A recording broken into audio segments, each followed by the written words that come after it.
Film dibuka saat seorang tahanan menjalani sebuah hukuman mati, di mana saat itu hukum gantung memang digunakan dalam kasus pembunuhan, pemerkosaan, dan kejahatan dengan kekerasan lainnya. Salah satu perwira yang menyaksikan kejadian itu bernama Mayor John Reisman, seorang yang memiliki catatan keburukan karena sering melanggar perintah dan sangat kurang kedisiplinan. Di London tahun 1944, Reisman memenuhi panggilan dari Jenderal Warden dan mendapat teguran atas sikap pembangkangnya.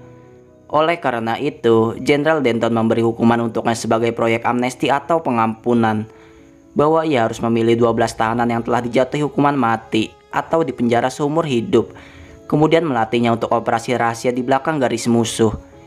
Maka sebelum invasi dilakukan, Reisman harus memutuskan rantai komando angkatan bersenjata Jerman dan menghancurkan pertemuan. Ia pun menyetujuinya dengan kesepakatan jika para tahanan berhasil menyelesaikan operasi, maka mereka akan dibebaskan dari hukumannya. Dan jika mereka tidak disiplin, mereka akan dikembalikan ke tempat asal untuk menjalani hukuman yang sudah ditetapkan.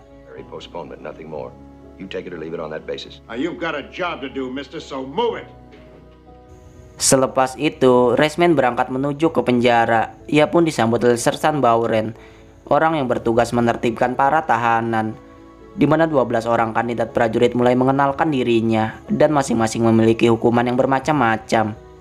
Di antaranya adalah Franco, penjahat kelas kakap Chicago yang dihukum gantung, Vladek yang dihukum 30 tahun penjara, Jefferson, pembunuh dalam kasus perkelahian dan dihukum gantung, Pinkley, orang yang paling lambat berpikir, Gilpin, 30 tahun penjara, Posey, yang melakukan pembunuhan karena tak suka tubuhnya didorong, Ladislaw, penambang batu bara pendiam yang mahir berbahasa Jerman, Sawyer, yang dihukum 20 tahun kerja keras, Liver, 20 tahun penjara, Bravos, hukuman 20 tahun kerja keras, Jimenez dengan hukuman yang sama, dan terakhir Magot, seorang maniak agama dan membenci seluruh wanita.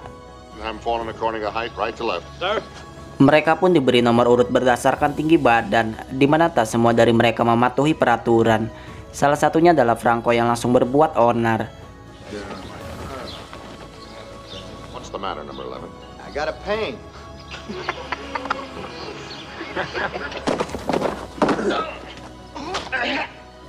Setelah itu, 12 orang tahanan dibawa ke sebuah tempat untuk membuat barak militer sendiri, di mana Reisman menginginkan mereka untuk selalu bekerja sama agar 6 bulan masa pelatihan berjalan tanpa adanya kendala.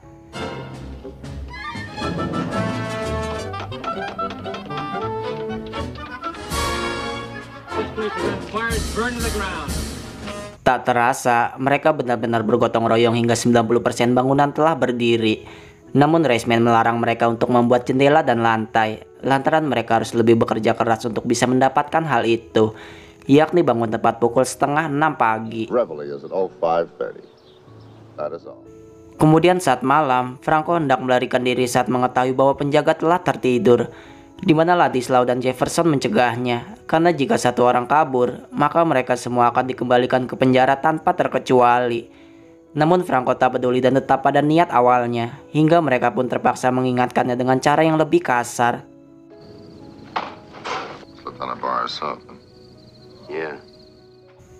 Keesokan harinya mereka mulai menjalani latihan khas kemiliteran, di mana tidak hanya fisik yang diuji, mental mereka pun dipaksa harus kuat seperti prajurit yang selayaknya. Hal itu dilakukan bukan tanpa alasan, karena yang mereka hadapi nanti bukan lagi orang biasa, melainkan para perwira Jerman.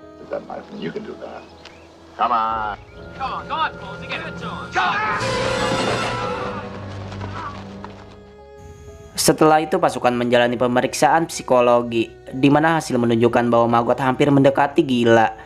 Ia merupakan seorang psikopat yang bisa membahayakan posisi mereka. Namun tetap saja, Reisman tak bisa mendepaknya karena militer sudah memilihnya. Kemudian di hari berikutnya, Franco menolak bercukur karena merasa tak adil diberi jatah air dingin. Ia pun mengajak pasukan untuk menentang hal ini bersama-sama, hingga masalah kecil itu pun dibesar-besarkan sampai Reisman harus turun tangan. bahwa mereka tak akan mendapat air hangat, ransum, maupun pisau cukur sampai waktu yang tidak ditentukan. Singkat waktu seluruh latihan fisik telah dilakukan, di mana janggut mereka semakin memanjang, hingga mendapat julukan The Dirty Dozen atau yang berarti selusin kotoran. Raceman pun berniat membawa mereka untuk latihan terakhir menggunakan parasut dan akan dilakukan di barak militer Kolonel Brett, salah satu atasannya. Maka saat tiba di sana, Kolonel Brett melakukan sambutan meriah karena Raceman diduga akan membawa seorang jenderal, di mana Raceman justru mengenalkan Pinkley sebagai jenderal pura-pura, bahkan diminta untuk mengecek kompi barisannya. First platoon ready for inspection, sir. Shut up and watch. Fight. Yes, sir. I hope you're right. Merasa telah ditipu, Brett mengancam akan membuat Raceman dipindah tugaskan. Bahkan ia memerintahkan 2 pasukan untuk mencari tahu apa misi Raceman sebenarnya.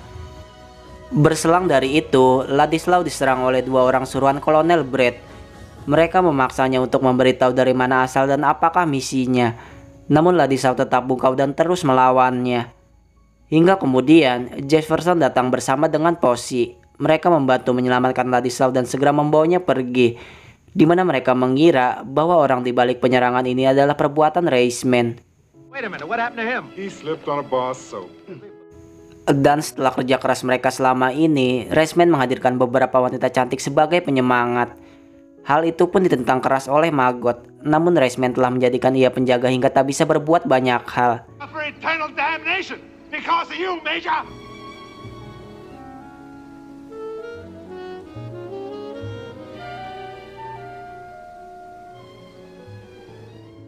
Keesokan harinya, Brett membawa pasukannya menerobos masuk barak. Bahkan meski petugas penjaga mencegahnya karena ini area terlarang, ia tetap memaksa masuk dan memerintahkan pasukannya untuk mengambil alih tempat.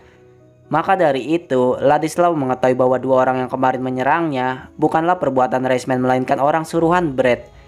Dan bersama dengan itu, Raceman menyusup ke barak saat mengetahui Brett mencoba memaksa pasukannya untuk membuka suara. Hingga saat Franco terus mendapat ancaman, tiba-tiba perlawanan terang-terangan itu membuat Brett tak mempunyai harga diri lagi. Terlebih Raceman memerintahkan pasukannya untuk merebut senjata pasukan Brett, hingga mereka puas menginjak-injak bahkan menyoraki kepergian sang kolonel. Come again, Colonel. Don't call us, we'll call you. Lepas kejadian itu, Brett melaporkan perbuatan Raceman kepada sang jenderal, di mana ia diancam akan membawa para tahanan kembali ke penjara. Bahkan Denton juga mengungkit tentang para wanita yang terlibat dalam pesta di hari tersebut, di mana Raceman tidak menyangkalnya dan berkata jika karena hal itu pasukannya harus dipenjara, maka mereka harus memenjarakan setengah dari pasukan tentara dan perwiranya yang juga sering bersenang-senang. Oh, Sergeant, more ice. Yes, sir. Dan sebagai pembuktian, Raceman mengajukan pasukannya untuk menaklukkan markas besar dan melawan seluruh staf milik Brett. Bahkan meskipun diremehkan, ia akan membuktikan bahwa para narapidana kini sudah terlatih dan telah siap diterjunkan di medan pertempuran. So would I. Maka di hari berikutnya, 12 pasukan berangkat menggunakan mobil curian.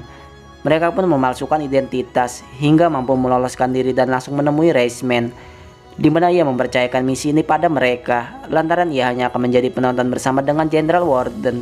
So take off and good luck. Let's go. Setibanya Raceman di markas besar pelatihan perang, Warden tidak ada di sana melainkan telah berangkat untuk mengecek lokasi.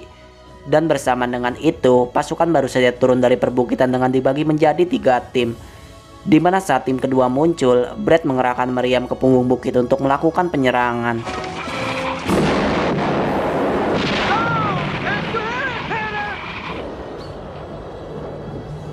Beruntung mereka semua berhasil menyelamatkan diri, hingga Ladislaw pun memimpin pasukan untuk bergerak menuju ke tempat selanjutnya.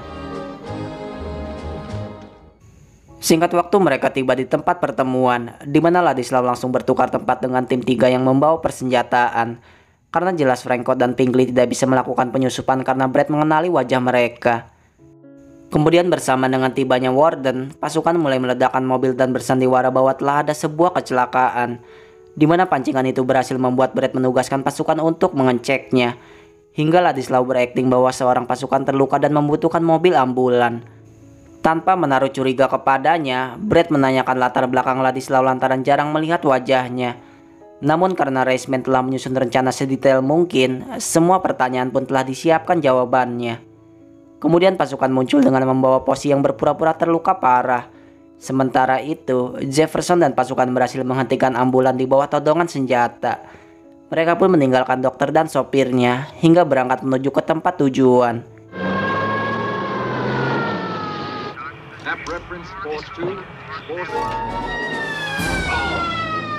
Tiba di sana, ambulan yang dikira menjadi penyelamat justru langsung menyergap seluruh staf termasuk Kolonel Brad.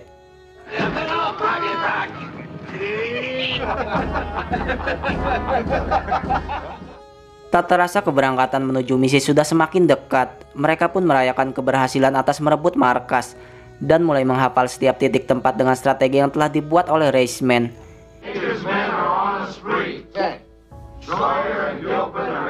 14. Officer in sight. Odds are theirs. Hingga hari H pun tiba, di mana mereka berangkat pada malam hari dan melakukan penerjunan. Setelah mendarat, mereka langsung mendapatkan kabar dari Ladislaw bahwa Jimenez tersangkut di pohon dan tewas dengan leher yang patah. Hal itu mengakibatkan Gilpin harus mengambil alih posisinya secara tiba-tiba. Kemudian mereka pun bergerak untuk melaksanakan rencana pertama, yakni mengamankan pos jaga lengkap dengan melakukan penyamaran. Dan karena Ladislaw lah satu-satunya tahanan yang bisa berbicara bahasa Jerman, maka ia bertugas untuk mendampingi Reisman menjadi tamu undangan. Selagi mereka menaiki mobil menuju tempat pertemuan, pasukan yang lain mulai melakukan pengintaian. Dari sana mereka menyadari bahwa tempat tersebut sama persis seperti yang sudah digambarkan. Dan setelah mereka berhasil berbaur tanpa dicurigai, Pinkley tetap di luar seperti rencana awal, di mana mereka diminta untuk mengisi absensi. Namun karena nama mereka jelas tidak ada, dengan cerdik Ladislaw menumpahkan tinta hingga menggagalkannya.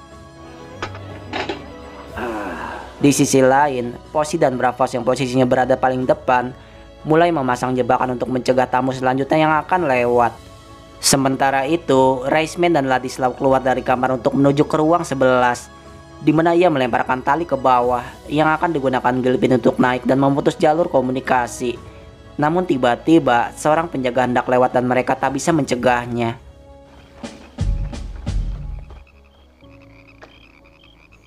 Beruntung tali tersebut tak begitu dicurigai hingga mereka pun kembali melanjutkan pergerakan, di mana beberapa kali mencoba, lemparan Ladislaw terus-menerus gagal. Setelah lemparan ketiga berhasil, Gilpin pun naik dan saling memberi kode bahwa semua rencana masih tersusun dengan baik. Hingga bertepatan dengan Gilpin yang hendak memutus sambungan komunikasi, tiba-tiba saja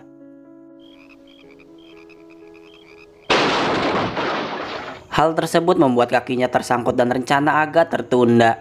Maka Jefferson pun mulai menyusup bersama dengan Maggot, di mana mereka bersembunyi di dua kamar yang berbeda. Hingga tak lama dari itu, seorang wanita masuk ke kamar yang ditempati Maggot dan memanggil nama kekasihnya yang jelas tak berada di sana. Dan bukannya melanjutkan persembunyian, pria maniak itu justru menyodorkan pisau dan menyeret wanita tersebut ke ruang terbuka. Bahkan ia tak sungkan memaksanya untuk berteriak, dan sukses mengacaukan rencana yang telah mereka susun. Teriakan tersebut agaknya dihiraukan oleh pasukan Jerman, tapi tidak dengan Reisman. Ia langsung memerintahkan Ladislaw untuk segera pergi ke ruang radio. Namun sebelum mereka menyadari bahwa Maggot telah membunuh si wanita, ia pun menembak secara membabi buta, bahkan seakan lupa bahwa hal itu membahayakan teman-temannya. Tembakan itu pun membuat perwira Jerman menyadari adanya penyergapan, di mana seluruh tamu dibawa ke bunker untuk berlindung. Dan tepat saat itu, Ladislaw menembak operator radio dan ikut dalam proses evakuasi. Di luar, Gilpin memutus jalur komunikasi dengan meledakannya. Namun ia tidak menyangka ledakan akan sebesar itu hingga ikut menyambarnya, di mana keadaan kacau karena Pinkley terlibat baku tembak seorang diri dan berakhir tewas. Hal tersebut membuat rencana mereka jelas berantakan, di mana Bowren pun menggantikan posisi Pinkley dan terus melakukan perlawanan. Sementara di dalam, Jefferson memutuskan membunuh Maggot yang telah mengacaukan rencana, di mana para tamu pun mulai bergerak menuju bunker. Dan tepat saat seluruhnya telah masuk, Reisman langsung menguncinya dari luar.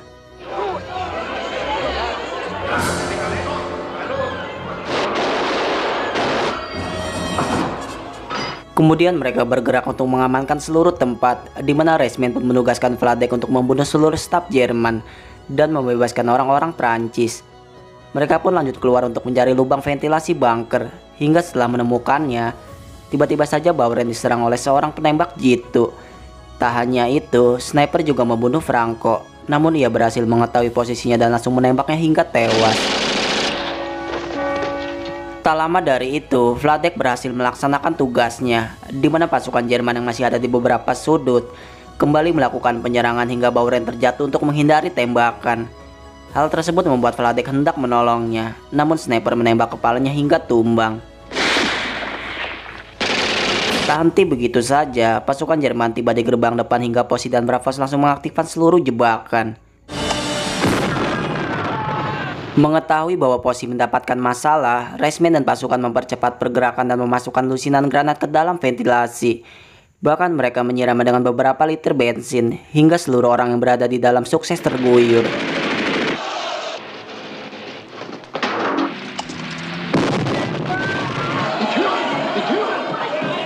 Hingga kemudian, Franco berhasil mendapatkan mobil dan bergerak untuk keluar dari sana. Maka mereka pun meninggalkan Jefferson yang bersiap untuk meledakkan bunker. Dan tepat saat mobil melaju, Ladislau justru tertembak hingga mereka harus kembali melakukan perlawanan.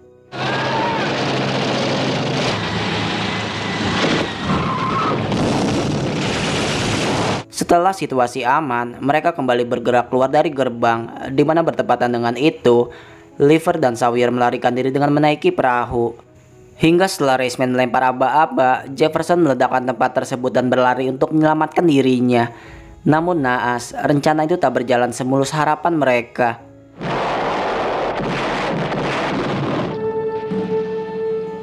Tak selesai begitu saja, tewasnya Jefferson disusul oleh kematian Posi dan Bravos. Bahkan pasukan Jerman terus mendesak maju dan menyebabkan Reisman tertembak. Berikut juga perahu yang ditumpangi Liver meledak berkeping-keping.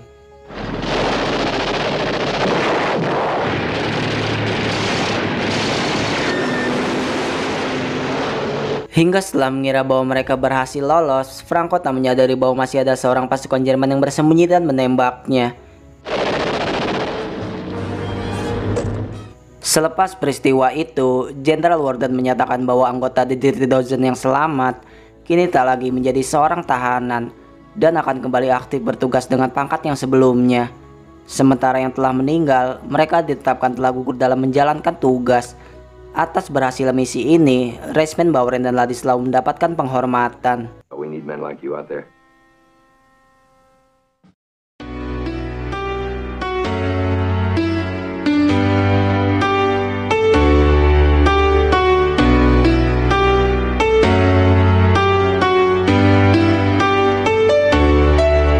Tak ada yang menyangka, Reisman yang sering dicap buruk mampu membawa pasukan untuk menyelesaikan misi. Bahkan meskipun para tahanan menggunakan berbagai taktik yang tidak lazim, termasuk pencurian, peniruan identitas, dan melanggar aturan, pada akhirnya mereka berhasil mengharumkan nama dan tewas sebagai seorang prajurit. Saya akhiri pembahasan kali ini dan sampai berjumpa lagi.